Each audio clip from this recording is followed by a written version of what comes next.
नमस्कार दोस्तों, welcome to cosmic navigators.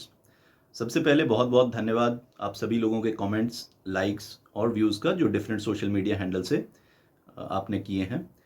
ये छोटा सा वीडियो है उनमें से कुछ कमेंट्स के लिए, उन कमेंट्स के बारे में बात करने के लिए। सो 2-3 कमेंट्स हैं जो पर्टिकुलरली जिसके बारे में बात करना चाहता हूँ। अ, सबसे पहले तो एक बात हुई है कि राहु और केतु के वीडियोज़ और ज़्यादा चाहिए और ज़्यादा आप लोग देखना चाहते हैं राहु और केतु के videos, which is very understandable क्योंकि राहु राहु ही डोमिनेटिंग एनर्जी है इस टाइम पीरियड पर। सबसे ज़्यादा जो रिक्वायरमेंट है वो है राहु के बारे में जानने की और समझने की, और इसके रिगार्डिंग और भी वीडियोस हम लोग बनाएंगे। दूसरी जो बहुत फ्रीक्वेंट कमेंट है वो है पंचांग से रिलेटेड, कि पंचांग से हम प्रिडिक्शन कैसे कर सकते हैं। पंचांग से क्या सिर्फ पंचांग से भी प्रिडिक्शन हो सकती है या बिना बर्थ चार्ट को देखे सिर्फ पंचांग से भी प्रिडिक्शन की जा सकती है? तो जी हाँ, सिर्फ पंचांग देखकर भी आप बहुत रीजनेबल प्रिडिक्शन कर सकते हैं, क्योंकि पंचांग आपको डिस्टेंस बताता है, डिफरेंस बताता है सन और मून की कॉरेस्पॉन्डिंग पोजीशंस का, जो कि बेस है, क्योंकि सन और मून जो दो प्लैनेट्स हैं वो सबसे इंपॉर्टेंट हैं प्रिडिक्शन के लिए।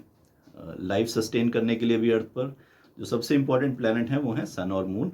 इसी तरह से प्रिडिक्शन में भी सन और मून की कॉरेस्पॉन्डिंग पोजीशन जो है वो हमें काफ़ी इंफॉर्मेशन देती है बर्थ चार्ट से रिलेटेड किसी भी तरह की प्रिडिक्शन करने के लिए।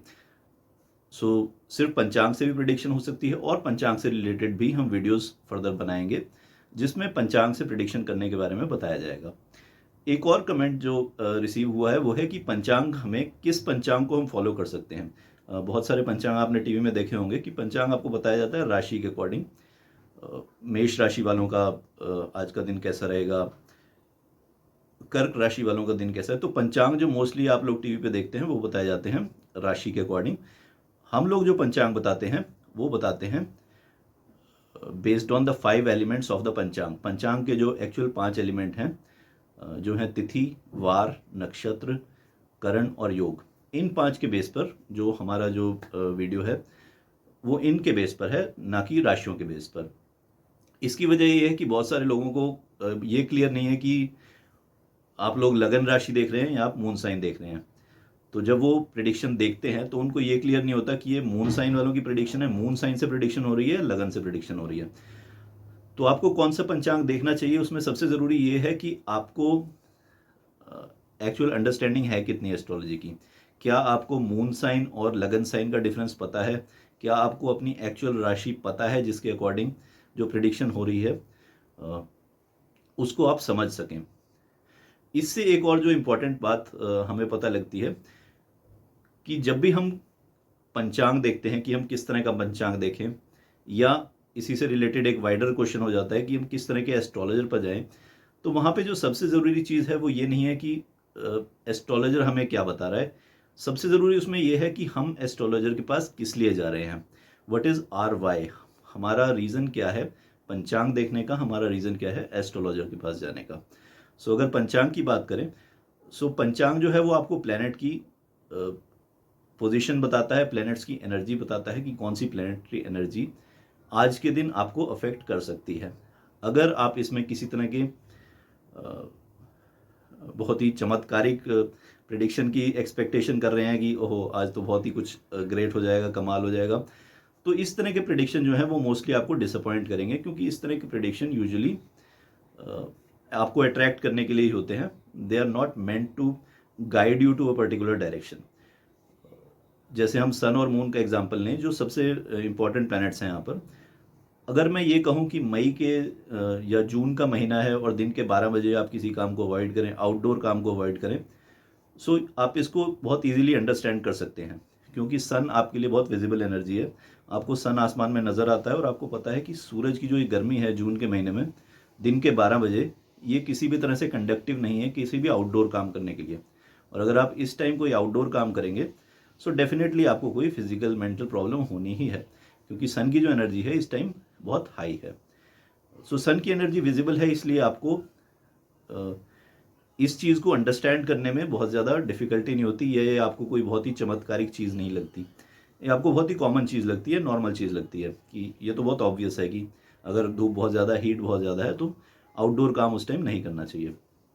इसी तरह बाकी प्लैनेट्स भी हैं, वो भी अपनी अपनी कॉरेस्पॉन्डिंग एनर्जीज आपको देते हैं। किसी पर्टिकुलर दिन में, किसी पर्टिकुलर टाइम में कोई एनर्जी ज़्यादा हो सकती है, कोई एनर्जी कम हो सकती है। वो उस स्पेसिफिक काम के लिए, कोई स्पेसिफिक काम के लिए बेटर हो सकती है या किसी स्पेसिफिक काम के लिए बेटर नहीं हो सकती। मान लीजिए अगर हम सनलाइट का ही एग्जांपल लें, जून का महीना है, 12 बजे का टाइम है, दिन के 12 बजे, लेकिन कोई काम आपको करना ज़रूरी है। अगर कोई काम करना ज़रूरी है तो डेफिनेटली वो आपको करना पड़ेगा, लेकिन considering the planets, planetary position, sun की पोजीशन को देखकर और सन की हीट को देखकर एडवाइजेबल उसमें ये होगा कि आप प्रिकॉशन लें, छाता लेके जाएं अगर धूप में निकल रहे हैं तो। That is what astrology is all about. और एस्ट्रोलॉजी जो है वो रादर देन सन और मून, जिनका अफेक्ट हमें बहुत विजिबली नज़र आता है, इसके अलावा बाकी प्लैनेट्स पे भी जाती है कि बाकी प्लैनेट्स कैसे आपको अफेक्ट कर रहे हैं। सैटर्न की एनर्जी आपको कैसे अफेक्ट कर रही है, राहु केतु की एनर्जी आपको कैसे अफेक्ट कर रही है, और उसी के अकॉर्डिंग कुछ टाइम पीरियड ऐसे होंगे जिसमें कोई काम करना आपके लिए कंडक्टिव नहीं होगा। सन और मून का हमें बहुत विजिबल है, इसलिए वो चीज़ किसी को बहुत ही ऐसा नहीं लगता कि कुछ चमत्कार सा हो गया, ऐसे हो गया। लेकिन बाकी प्लैनेट्स जो हैं वो एनर्जी आपको इतनी विजिबली नज़र नहीं आती, लेकिन उनके इफेक्ट आपको चारों तरफ नज़र आते हैं।